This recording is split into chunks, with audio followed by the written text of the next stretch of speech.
Hi, ఎలా ఉన్నారు? అందరూ బాగున్నారా? Welcome to Sridevi star kitchen. ఈరోజు నేను కాజు మష్రూమ్ కర్రీ చేస్తున్నానండి.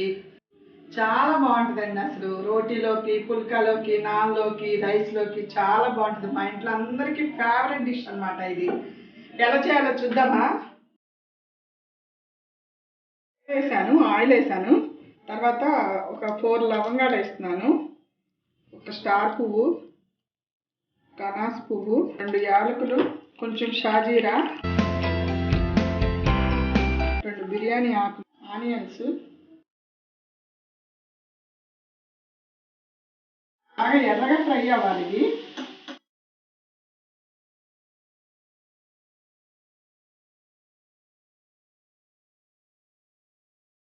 ఇది వేగిపోయిందండి.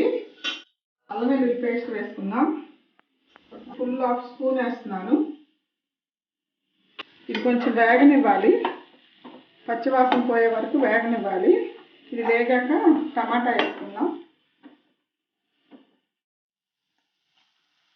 4 టమాటాస్ వేసుకున్నాను. 2 స్పూన్స్ కారం, హాఫ్ టేబుల్ స్పూన్ పసుపు, 1 teaspoon salt, 1 tablespoon ధనియాల powder, 1/2 teaspoon pepper powder.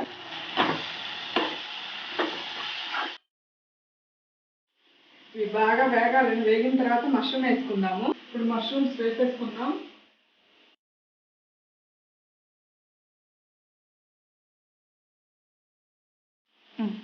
High to medium ఫ్లేమ్లో పెట్టుకొని మూత పెట్టేసుకొని 5 మినిట్స్ వేగనిద్దాము మష్రూమ్స్. ఇంకో టిప్ చెప్తానండి. మష్రూమ్స్ మామూలుగా చన్నీళ్ళలో కడిగేసుకున్నాక కొంచెం హాట్ వాటర్లో వేసేస్తే అవి సాఫ్ట్ అవుతాయి. అందులో ఉన్న ఏమన్నా బ్యాక్టీరియా అది చనిపోతుంది అనమాట.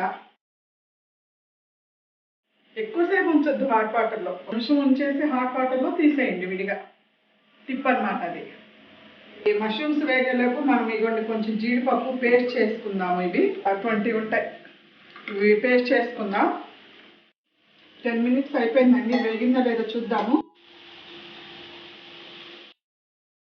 కాజు పేస్ట్ వేసాను, మంచిగా వేగుతుంది.